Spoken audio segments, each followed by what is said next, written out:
नमस्कार साथियों, आपका हार्दिक स्वागत है आपके अपने यूट्यूब चैनल एके डायरीज़ पर। जैसे आपको पता है कल हमने जो है जीके के कुछ क्वेश्चंस करने स्टार्ट किए थे, जिसमें हमने 15 मोस्ट इंपॉर्टेंट क्वेश्चंस आपके डिस्कस कर लिए थे, जो आपके एचपी पुलिस के लिए, सबऑर्डिनेट बोर्ड के एग्जाम्स के लिए, जेवीटी एंट्रांस के लिए, HP TET specially JVT TET के लिए, और जो आपका जो है एचपी कमीशन के लिए बहुत इंपॉर्टेंट रहने वाले हैं। इसके अलावा जो भी आपके जनरल वेरियस कम्पिटिटिव एग्जाम्स होते हैं उसके लिए भी मोस्ट इंपॉर्टेंट क्वेश्चन हैं।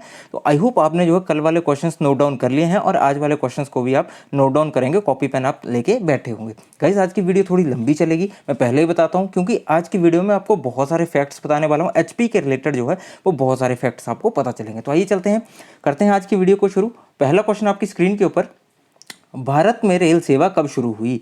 When did rail service started in India? तो गाइज ये हुई थी आपकी 1853 में।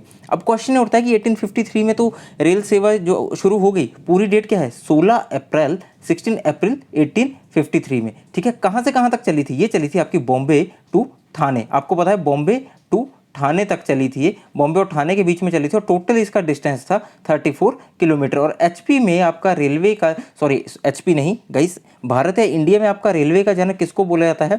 ये बोला जाता है आपका लॉर्ड डलहौजी को। ठीक है, लॉर्ड डलहौजी को जो है वो आपका रेलवे का जनक बोला जाता है। एक और इंपॉर्टेंट टर्म है, 1856 में क्या हुआ था? क्वेश्चन पूछा जाता है 1856 में Hindu window remarriage act, Hindu विधवा पुनर्विवाह एक्ट आया था 16 जुलाई 1856 को। कौन सा एक्ट आया था? हिंदू विधवा पुनर्विवाह, हिंदू विडो रीमैरिज एक्ट आया था। और 1854 में आपका क्या हुआ था? 1854 में आपकी फर्स्ट कॉटन मिल इंडिया में एस्टेब्लिश हुई थी। जुलाई 7 जुलाई 1854 में आपकी पहली कॉटन मिल लगी थी इंडिया में। कहाँ पे? Bombay spinning and weaving company, Bombay spinning and weaving company के नाम से बनाई गई थी। और किसने लगाई थी? Cowasji Nanabhoy Davar and associates, Cowasji Nanabhoy Davar and associates ने इसका स्थापना की थी। आगे चलते हैं, अगला क्वेश्चन आपकी स्क्रीन के ऊपर। गाइस, बार बार क्वेश्चन पूछा जाता है, बहुत इंपॉर्टेंट क्वेश्चन है। कांगड़ा का प्राचीन नाम था, ancient name of Kangra was. Guys, Nagarkot भी है, त्रिगर्त भी है। यहाँ पे इन्होंने दो ऑप्शन दिए हैं, तो अगर क्वेश्चन ऐसा आएगा तो आपको ग्रेस मार्क मिल जाएगा।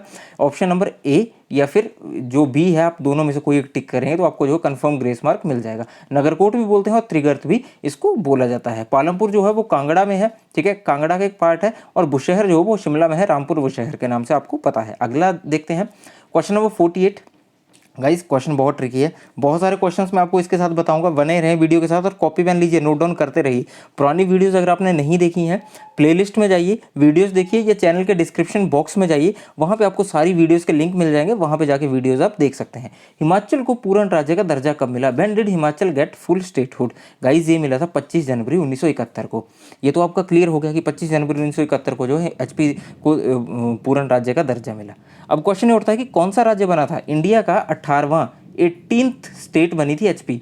25 जनवरी 1971 को इंडिया की 18th स्टेट जो है वो एचपी बनी थी, 18वां पूर्ण राज्य बना था। इसके अलावा देखिए 26 जनवरी 1948 को क्या हुआ था? 26 जनवरी 1948 को आपका क्या हुआ था? एचपी में अस्थाई सरकार की स्थापना हुई थी। ठीक है, एचपी में अस्थाई सरकार की स्थापना की गई थी। इसके अलावा आप आगे आते हैं 15 अप्रैल। गाइज, 15 अप्रैल कौन नहीं जानता? 15 अप्रैल के दिन को जो हिमाचली है वो तो पक्का जानता है।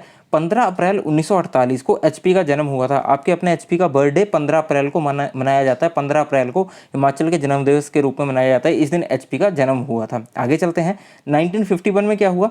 1951 में हुआ एचपी जो है वो सी क्लास मतलब ग श्रेणी का राज्य बना। ठीक है, ग श्रेणी का सी क्लास जो आपका राज्य है वो 1951 में बना। आगे देखते हैं, 24 मार्च आपका 1952, 24 मार्च 1952 को क्या हुआ था? 24 मार्च 1952 को एचपी में विधानसभा तथा प्रथम सरकार की स्थापना हुई थी। पहली सरकार और विधानसभा कब बनी थी एचपी में? 24 मार्च 1952 को। एचपी के पहले मुख्यमंत्री कौन है? डॉक्टर वाई.एस. परमार। बहुत बार क्वेश्चन पूछा जाता है, डॉक्टर वाई.एस. परमार जो है एचपी के पहले मुख्यमंत्री। 1 नवंबर, अब क्वेश्चन आ गया था, 1 नवंबर 1956 को क्या हुआ था?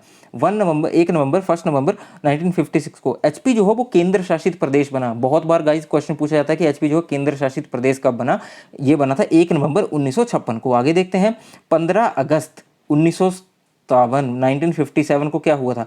15 अगस्त 1957 को आपका जो है एचपी में क्षेत्रीय परिषद की स्थापना, ध्यान दीजिए, लिखिए, एचपी में क्षेत्रीय परिषद की स्थापना हुई थी और ठाकुर करम सिंह इसके अध्यक्ष चुने गए थे। कौन अध्यक्ष थे? ठाकुर करम सिंह। और क्या बनी थी? एचपी में क्षेत्रीय परिषद की स्थापना हुई थी। आगे देखते हैं, 1 जुलाई 1963 1963 को क्या हुआ था? क्षेत्रीय परिषद को विधानसभा में परिवर्तित कर दिया गया था। 1957 में हमने क्षेत्रीय परिषद बन गई, ठाकुर करम सिंह जो पहले अध्यक्ष चुन लिए गए, और 1963 में क्या आ गया? क्षेत्रीय परिषद जो थी उसको दोबारा विधानसभा में कन्वर्ट कर दिया गया और एट लास्ट जो है 25 जनवरी 1971 को एचपी देश का 18th पूर्ण राज्य बना। तो ये थे एचपी के बारे में फैक्ट। यहाँ से आपको 1 नंबर का क्वेश्चन पक्का आएगा, हर एग्जाम में आएगा। एचपी पुलिस हो गया चाहे आपका टेट हो गया, ये क्वेश्चन जो हो पूछा जाएगा, तो इस क्वेश्चन को जो है वो ध्यान से करिए और नोट डाउन कर लीजिए। आगे देखते हैं गाइज, ये क्वेश्चन भी बहुत इंपॉर्टेंट है। काजीरंगा राष्ट्रीय पार्क कहाँ है? वेन नहीं होगा यहाँ पे, where is Kaziranga national park situated? तो गाइस मैं आपको बता दूं, बहुत बार क्वेश्चन पूछा जाता है, बहुत इंपॉर्टेंट है। ये है असम में, ठीक है। असम में है, किस चीज़ के लिए फेमस है? ध्यान दीजिए, ये फेमस है आपका एक सींग वाले गैंडे के लिए। एक सींग वाले गैंडे के लिए। एक सींग वाले गैंडे इंडिया में आपको सिर्फ ये जो आपका काजीरंगा नेशनल पार्क है यहाँ पे मिलेंगे, और दुनिया में सबसे ज़्यादा एक सींग वाले गैंडे कहाँ मिलेंगे आपको? काजीरंगा नेशनल पार्क में।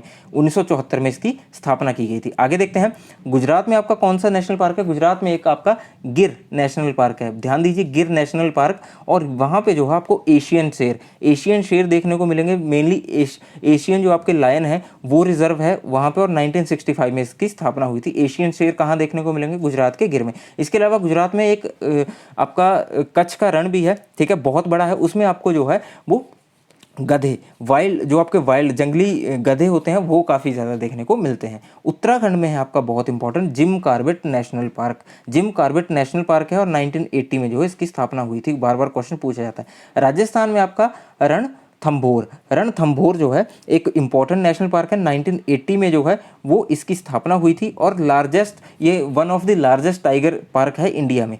ये किससे जुड़ा हुआ? आपका टाइगर से, राजस्थान में रणथंभौर। आगे देखते हैं, क्वेश्चन नंबर 50 आपकी स्क्रीन के ऊपर।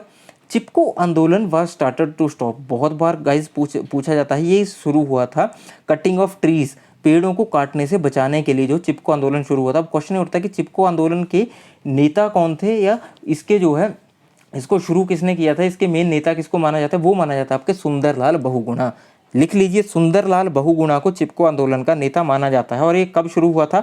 1973 में। 1973 में शुरू किया गया था। और कौन सी स्टेट में शुरू हुआ था? यूपी, उत्तर प्रदेश में। उस वक्त यूपी उत्तराखंड वगैरह इकट्ठे होते थे, तो यूपी में जो है वो ये शुरू हुआ था 1973 में। और कौन थे इसके? सुंदरलाल बहुगुणा।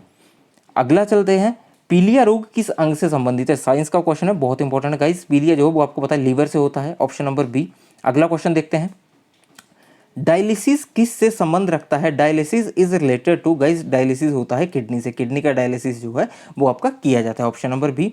आगे देखते हैं, भारतीय झंडे की लंबाई और चौड़ाई का अनुपात। गाइस ये क्वेश्चन 1-2 बार पहले भी डिस्कस हो चुका है। 3:2 जो है इसकी रेशो रहती है, आपको ये चीज़ जो है वो पता होनी चाहिए। आगे देखते हैं, हमारा अगला क्वेश्चन जो है आपकी स्क्रीन के ऊपर देखिए, अर्थशास्त्र के लेखक कौन है? गाइज यहाँ से भी आपके 3-4 क्वेश्चन बनेंगे, लिख लीजिए। Who is the writer of अर्थशास्त्र? गाइज कौटिल्य।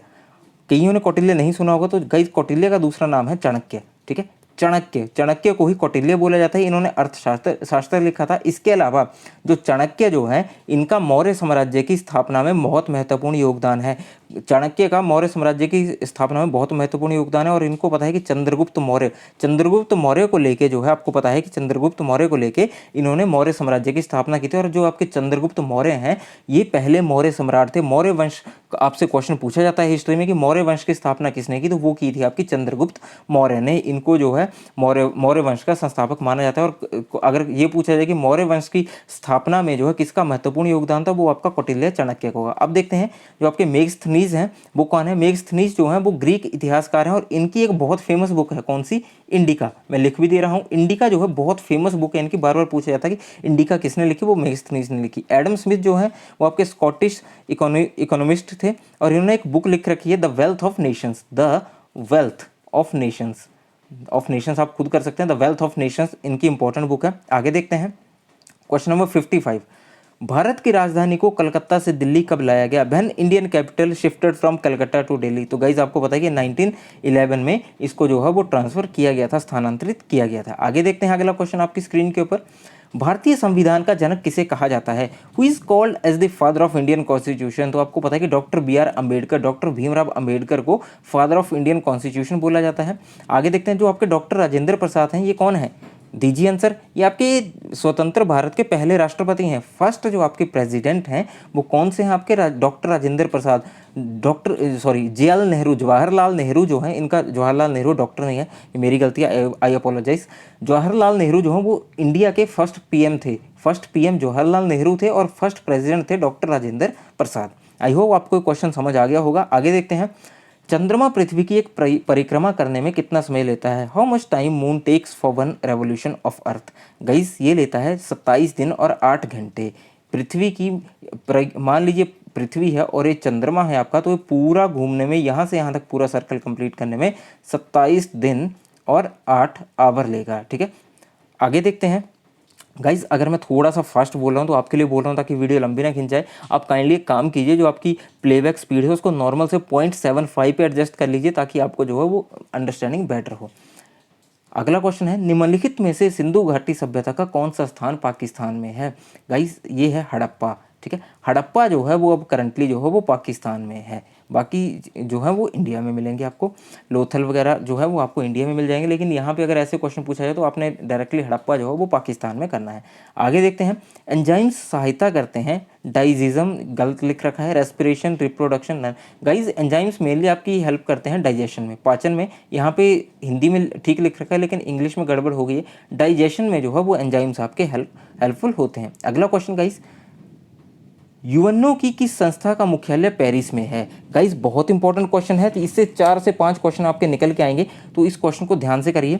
यूएनओ की किस संस्था का मुख्यालय पेरिस में? तो गाइस वो है यूनेस्को का। आपके यूनेस्को का जो हेडक्वार्टर है वो आपको पेरिस में देखने को मिलेगा। आपको यूनेस्को का हेडक्वार्टर कहाँ पे देखने को मिलेगा? पेरिस में।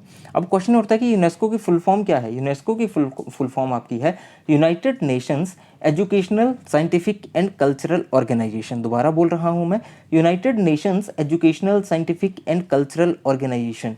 ठीक है, ये एस्टेब्लिश हुई थी आपकी 3 नवंबर 1958 को। 3 नवंबर 1958 को ये एस्टेब्लिश हुई थी। इसका मुख्यालय कहाँ है? पेरिस। ठीक है, पेरिस है, जिसको आप जो है वो फ्रांस में बोलते हैं। कई बार कंट्री पूछी जाती है तो आपको डायरेक्टली फ्रांस करना है, ऐसे पेरिस में है। अब देखते हैं FAO क्या है। FAO किस बला का नाम है? FAO जो है वो आपका फूड एंड एग्रीकल्चर ऑर्गेनाइजेशन का नाम है, फूड एंड एग्रीकल्चर ऑर्गेनाइजेशन। और इसका जो हेडक्वार्टर है वो है आपका रोम इटली कंट्री है, और इटली के रोम में जो है वो आपका FAO है। अब क्वेश्चन, एक और क्वेश्चन देख लेते हैं। यूएनओ, यूनाइटेड नेशंस ऑर्गेनाइजेशन, ये एस्टेब्लिश हुई थी आपकी 1945 में, और इसका जो हेडक्वार्टर है वो है आपका न्यूयॉर्क में। ठीक है, न्यूयॉर्क में। कई बार ये भी पूछा जाता है कि यूएनओ का हेडक्वार्टर कहाँ है? वो है आपका न्यूयॉर्क में। ठीक है, अब देखते हैं अगला क्वेश्चन। इलो क्या है? इलू पे मत जाना, इलू मत करना, इलू पे मत चले जाना। ILO, international labour organisation, international labour organisation. इसका जो आपका हेडक्वार्टर है वो है आपका जिनेवा स्विट्जरलैंड में। जिनेवा स्विट्जरलैंड में आपको इसका हेडक्वार्टर मिलेगा। नेक्स्ट चलते हैं, ईमो है international maritime organisation, international maritime organisation, और इसका हेडक्वार्टर है लंदन, UK, यूनाइटेड किंगडम या ब्रिटेन भी जिसको बोलते हैं, लंदन में है। तो ठीक है गाइस, आई होप आपको ये सीरीज़ अच्छी लगी है, आपको ये क्वेश्चंस जो हैं वो अच्छे लगे हैं। अगर आपको वीडियो अच्छी लगी है तो वीडियो को लाइक कीजिए, अपने फ्रेंड्स के साथ शेयर ज़रूर कीजिए। जो मेरे साथी चैनल पे नए हैं, चैनल को काइंडली सब्सक्राइब कर दीजिए। आपके लिए बहुत इंपॉर्टेंट वीडियो रहने वाली है, तो काइंडली इस वीडियो को स्किप ना कीजिए। ठीक है, बाकी और भी वीडियोस के लिए चैनल के साथ बने रहें। आपका बहुत बहुत धन्यवाद अपना इतना टाइम देने के लिए और मेरी बकबक सुनने के लिए। Thank you so much. Have a nice